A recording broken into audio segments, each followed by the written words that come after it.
One of the most controversial and often maligned mechanics anywhere in the Commander format is Eminence.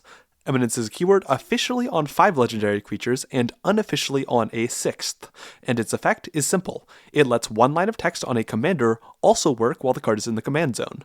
So, Sidar Jabari of Zalfir's first line of text allows you to loot, to draw and discard, whenever you attack with one or more knights, and this happens regardless of whether he himself is on the battlefield or in the command zone. Then, he has another line of text that only applies while he's on the field, and plays off the Eminence line, reanimating a knight creature whenever he deals combat damage to an opponent. This is how all 6 of the Eminence creatures work. There will be the Eminence ability that helps the deck a bit earlier in the game, and then the commander will be a sort of follow-up to that once played, amplifying the advantage gained by the Eminence ability. If you're somebody who's totally new to the keyword, this could seem like a pretty reasonable sort of ability structure, a relatively unobjectionable way for a commander to be designed. And, in this video, I'm going to argue just that. Mostly. Eminence is a largely fine keyword that I would like to see again in some form, and its bad reputation is primarily due to some questionable design decisions on Wizards of the Coast's part when they designed some of the original Eminence cards. There are a lot of places I could start my daring defense, but I'm going to start with 2 interesting things that happened this year. In May, Atraxa Praetor's Voice lost her position as the most popular commander. Then, last month, she lost her position as the second most popular commander as well. What replaced her was the Dragon and Edgar Markov, both commanders with the keyword Eminence. If you're unfamiliar with these, you're probably asking, what could these commanders do to make them this popular? And let's start there. Edgar Markov's Eminence ability reads, whenever you cast another vampire spell, create a 1/1 black vampire creature token. More mid-powered Edgar decks will typically run a wide range of different mana values, and enjoy the extra vampire every turn or two, whereas higher-powered Edgar decks will blast the table with an endless wave of low-cost vampires to take advantage of the complete lack of any restriction on Eddie's Eminence ability, as well as the plentiful go-wide payoffs Mardu Vampires has access to. Edgar the Playable Creature is a 6-mana 4/4 with First Strike and Haste that gives all your vampires a +1/+1 counter when he attacks. Not a bad effect, but certainly not something most Edgar players will be rushing to spend 6 mana to get. What about the Dragon, the current most popular commander? His Eminence ability simply reads, your other dragon spells cost 1 less to cast. Unlike Edgar Markov, the Dragon's creature form is quite good if you have the mana for it, with him being a 9-mana 10/10 flyer with the ability, whenever one or more dragons you control attack, draw that many cards, then you may put a permanent card from your hand onto the battlefield. This collective package doesn't require much explanation. The Eminence ability is a powerful mana discount for dragons, and the Field ability is a powerful value engine with dragons, collectively producing the 2 primordial resources for generically playing the game as a dragon deck. So, these are our 2 most popular commanders at present day. They're also controversial and disliked by a lot of players, particularly Edgar Markov. I am among those players, and I don't think either of these cards should have been printed in the form they were. However, the reasons why these cards are seen as problematic by me and some other players are complicated and have layers to them. The simplest answer is because they're powerful, and I actually would consider this a major feature in what makes these cards problematic. However, power alone doesn't make a commander an issue. Sisay Weatherlight Captain is one of the most powerful commanders in the game, but I don't think most people would consider her any sort of problem. She operates in a unique way and within a niche that has other good options for players who want a different playstyle, and her CEDH variants don't tend to bleed play patterns into casual in the same way some other commanders do. So what makes these weaker commanders more of an issue by comparison? One of these is simple. Being associated with an iconic creature type imbues them with a natural casual commander aura. A tutor engine like Sisay obviously feels weird at a table of precons, but that big old dragon deck might pass the vibe check just fine. This is the classic feature of a pub stomper commander, not strictly being powerful, but being out of place, easily wriggling its way into games it might not really belong in. Another power-associated issue I'd identify with these is something I alluded to when I was talking about Sisay earlier. These 2 crowd other commanders out of lanes. Dragons and vampires are 2 of the most iconic Magic the Gathering creature types, and they're naturally going to be popular choices for players new to the commander format. The issue, then, is that both of these commanders ended up being by far the strongest option for their creature type, and that fact then pushed any new dragon or vampire player looking for a shortcut to a strong deck to get there by paying a lot of money for the singular strongest commander. Edgar Markov spent 4 years over the $50 mark, and the Ur-Dragon spent 2 years at a similar price, with both of their peak periods corresponding with the surge in the popularity of the Commander format that started in late 2020. Initially, the connection with Eminence might seem pretty surface level. A powerful Eminence card takes over a creature type, and a weaker Eminence card might not do this. But this misses a key feature, which is how Eminence interacts with colors. See, the Ur-Dragon's color identity is part of its issue. If Ur-Dragon had the same Eminence text but was mono red, or even red-blue, suddenly that's an actual niche. Bladewing could have stayed the black-red choice, Atarka could have stayed the red-green choice, and the ever-funky scion of the Ur-Dragon could have stayed the choice for players who wanted all 5 colors. But if you instead make a 5-color option that's dramatically better than the others, and if that power doesn't even require casting the card, you destroy a lot of the reason to consider other options. Even if you don't want to play with a 5-color mana base, the discount alone makes Ur-Dragon already better than most of the other options, even if it's never cast. The same goes for Edgar. Vampires are traditionally mono-black, followed by black-red, followed by black-white.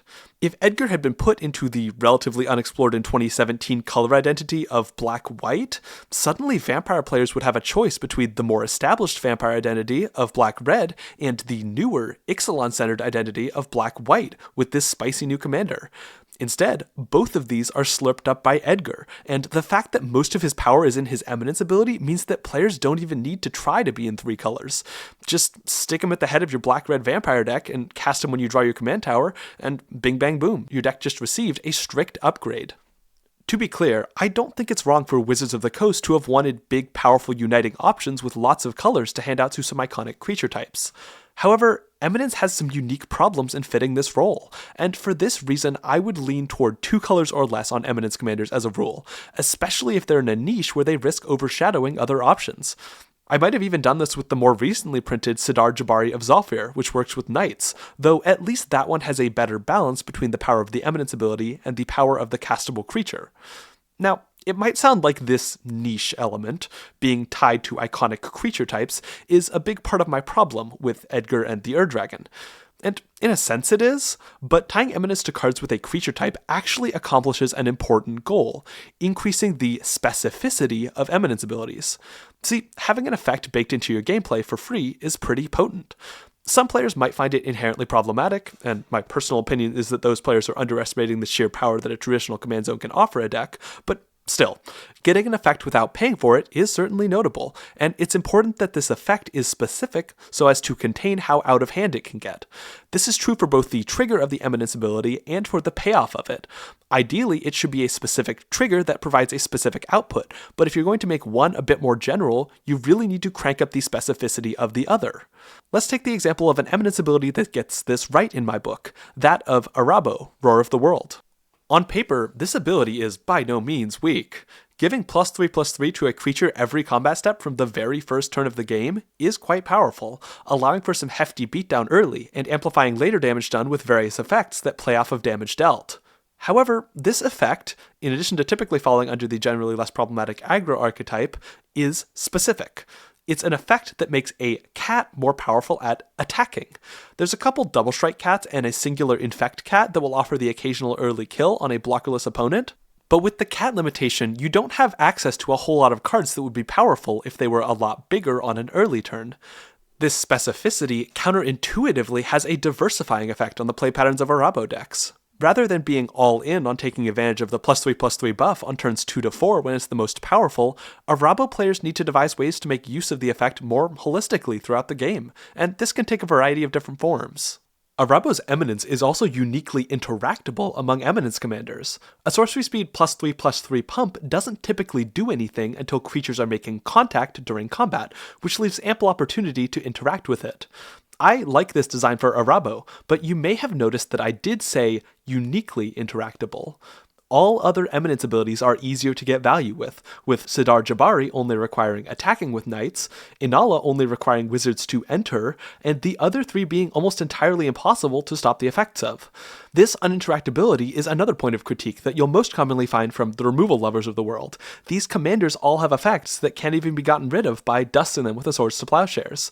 Now, I'll lay my cards on the table here and say that, in principle, this feature of Eminence doesn't strictly bother me. There are lots of things that can't be interacted with barring hard stacks pieces, drawing a card at start of turn, playing lands, untapping permanents, and so forth. This game is also full of hexproof creatures, uncounterable spells, and abilities that can't even be responded to. Setting aside these more specific examples, it's also important to remember that deleting opposing stuff doesn't need to be the end-all be-all of EDH, and I find that this intense focus on spot removal tends to indicate a lack of creativity from players. A couple months ago, I discussed on a second channel video that I actually enjoy not having many tools to deal with very large creatures in one of my decks, as it forces me to think harder with my attacks and utilize the deck's more aggressive tools in some situations. This is a game with many axes on which to attack opposing resources, whether that be board, hand, library, life total, or the stack, and it's good to be willing to move outside your comfort zone sometimes among those different options. Now, does all of this mean the uninteractability of Eminence creatures is never a problem? No, and in practice, this feature of Eminence can be a real pain point for players, with Edgar Markov being one of the more egregious examples of an Eminence ability feeling bad due to its uninteractability. His Eminence ability triggers on cast for a card type with lots of great low-cost options, any number of times per turn. If I'm at a low life total and I counter 2 vampire spells that the Edgar player plays, they still get the 2 tokens. If they have a source of haste, Edgar's in red remember, these vampires can attack immediately. And these easy to obtain and hard to prevent 1/1s aren't just creatures to attack and block with. Vampires as a type have a bunch of really powerful cards that take advantage of the raw number of vampires in play, most of which can only be prevented with a counterspell. And that's to say nothing of the Blood Artists and other aristocrats tools that powerful Eddy decks tend to be crammed with. An Eminence ability that grants creature tokens for casting spells was always going to be a little tricky to pull off, regardless of creature type, and that ability being for vampires in a deck with black puts it fully over the line into dangerous territory. The tokens are too easy to get, and there's too many things that can be done with them. In this extended discussion of how Edgar plays, the point I'm trying to make is that the frustrating play patterns of him and some other Eminence commanders are the result of specific design choices, not a problem with the Eminence mechanic as a whole. Gavin Verhey, who worked on the design for Edgar Markov and other Eminence cards, has said that future Eminence designs should avoid generating permanent onboard material for players. I personally would set a similar but somewhat broader rule. The difficulty and specificity of the setup needs to match the power of the payoff. If triggering an Eminence ability is easy, the payoff should be less generic and require more ingenuity to take advantage of, as is the case with Oloro, and to a lesser extent Inala. If an Eminence ability has a stronger and more generic payoff, it should have a triggering condition that is more specific or more preventable, as is true of Arabo. When in doubt, designers should go more specific with both of these things. Relating back to Gavin's view, giving players something like a creature token or a treasure token is an exceptionally generic payoff, and engineering a condition that's going to be adequately specific to avoid the card feeling frustrating or uninteractable is naturally going to be a big challenge. I also choose a broader rule here because I think the Ur-Dragon is an example of a frustratingly uninteractable design as well, though to a lesser extent than Edgar. Mana is one of the 2 primordial resources of Magic the Gathering, and discounting creatures is equivalent to giving players an Eldrazi Scion worth of mana to spend every time they'd want to cast one of those creatures. The Medallion cycle, which discounts spells of a given color, are some of the most powerful 2-mana artifacts in the game, and the Ur-Dragon puts a roughly equivalent discount in the command zone. So a dragon deck can get an entirely impossible to stop accelerant to their game plan, and the rest of the table can only do their best to deal with the results of that acceleration. This can pose a problem for players having fun in the here and now, but there's also the problem of what it does to the design space of the game, and this is another thing that comes up in the Commander Chronicles episode. Dragons might cost a lot now, but making a card type all cost 1 less straight from the command zone with no restrictions means that any low-cost cards of that type in the future that include any colorless symbols are naturally going to have an outsized impact on Ur-Dragon decks. WotC has kind of fully committed to being careful with this, specifically with dragons, since they also recently printed Mox Jasper, but in general, it's a bit reckless to alter future design space in this way, with a type as frequently printed as dragons. The design rule I'd set here is simple. Eminence abilities should not directly give cards or mana. Indirectly is fine. All of the Eminence abilities are frequently used to generate cards, mana, or both in their respective decks, but there needs to be an extra step involved to increase the specificity and interactivity of this sort of ability. Accumulating these primordial resources is a massive part of most commander decks, and giving a deck these resources totally for free with no extra steps gets you into really dangerous territory for a deck feeling healthy and fitting in. The Ur-Dragon is considered a classic pub stomper commander because it plays dirtily battlecruiser magic in principle, but its design is streamlined to simply do that better than just about any other deck can, and effortlessly receiving mana is a big part of that. We can also see this echoed in partner commanders. Of the 5 partner commanders that see the most competitive EDH play, 4 of them directly give cards or mana, and the 5th is used indirectly with other cards to grant cards and mana. This is especially the case with partners because the mechanic inherently grants card advantage, but this is just an amplification of a general trend. Of these 5, the top 2 are both 2-color cards, because color is yet another modulating factor that determines the power of a command zone.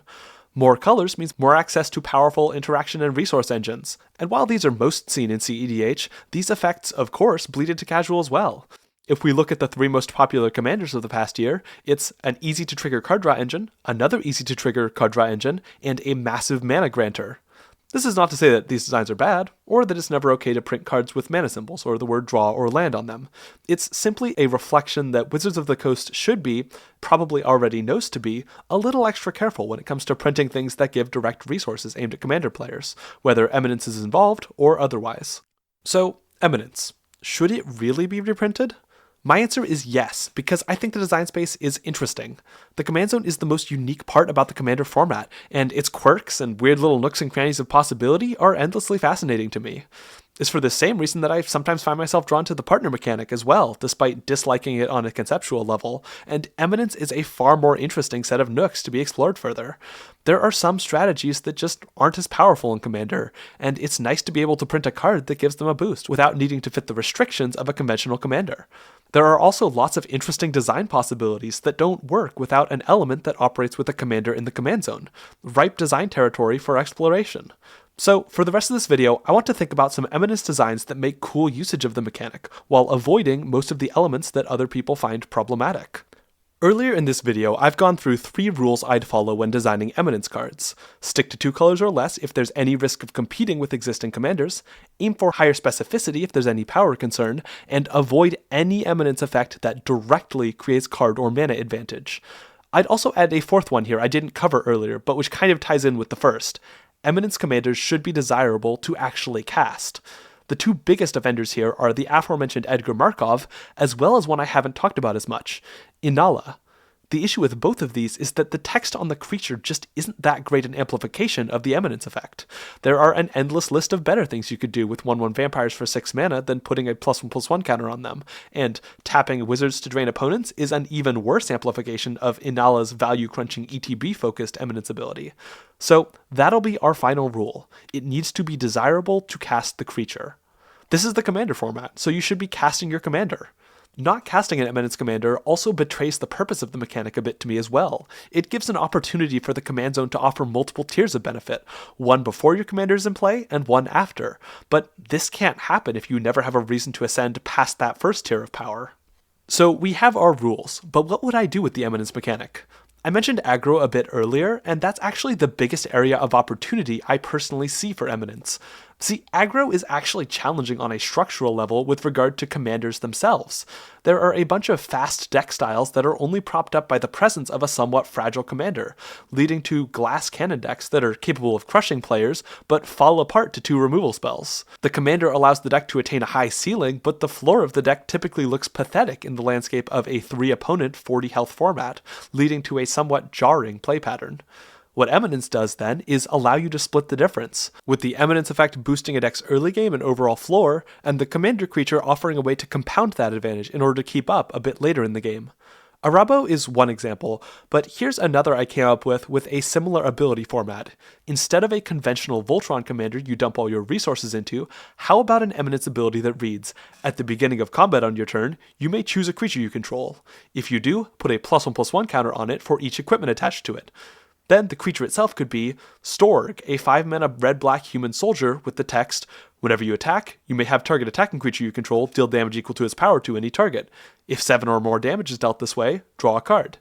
The Eminence effect here can kick in early with keywords like Living Weapon and For Mirrodin, and it also works well alongside especially low-slung equipment bearers like Goblin Cavalier or Moria Marauder. This allows the deck to start putting on pressure pretty early into the game, and encourages devoting more deck space to low-cost stuff that might traditionally scale poorly in the landscape of EDH. The creature itself serves as a follow-up piece that amplifies this once the deck reaches 5 mana, effectively amplifying the damage of the presumably equipped and buffed largest attacker, and gaining card draw if that source of damage was especially large. You could also construct something spicier, more along the lines of a Torbran or a Solfim. How about an Eminence ability that reads, the first time a source you control deals non-combat damage to a single permanent or player each turn, it deals that much damage +1 instead. Or, power it up and give it a condition. As long as you have permanents of at least 4 different types, whenever a source you control would deal non-combat damage, it deals that much damage +1 instead. Ends up a little wordy once you add the Eminence clause, but you get the idea. For both this last example and the example of Storg's equipment-based Eminence ability, I tried to put care into making these abilities feel interactable. Multiple non-land permanents are required to be in play in order for the effect to trigger, unlike 4 of the 6 original Eminence commanders whose ability is on a cast trigger, an ETB trigger, or an upkeep trigger. Sure, you still can't remove the source of the effect here, but there are certainly steps required to get benefit from it, and steps your opponents can take to deny you that value. These also both fall off big time if you don't cast the commander. 1 extra conditional damage isn't that great, and a handful of +1/+1 counters each turn that you have to work for, and which prevent you from using one of the much better equipment commanders out there, also isn't that great. Aggro is the biggest area that I like personally as a way to utilize Eminence due to the mechanic's early game emphasis and stair-steppy nature, but that's far from the only cool use case for it. There's a lot of other interesting design niches to be explored, and 3/3 Elk showed me a handful of custom cards they'd made to demonstrate those niches. You could have an Eminence ability offer a less concrete resource, such as Goad, and then have the commander itself give a way to more tangibly capitalize on goaded creatures. You could have an Eminence ability that accumulates resources in some way, but with those resources only being accessible by keeping the actual card in play, sort of like a riff on experience counters that's more stable and a bit less swingy. You could also have an Eminence ability that's actually a downside, with a strong commander that mitigates that downside, allowing for some truly unique designs and play patterns. Alternatively, you could even have a Brina-style politicsy Eminence ability that can help any player, with the attached commander allowing a player to break parity and amplify the benefit they get from it. All of these show the potential of the mechanic. It doesn't just have to be a powerful boost to a creature type with an optional attached creature. All sorts of cool and elegant designs are possible here, and attaining them requires, above all else, mindset and restraint.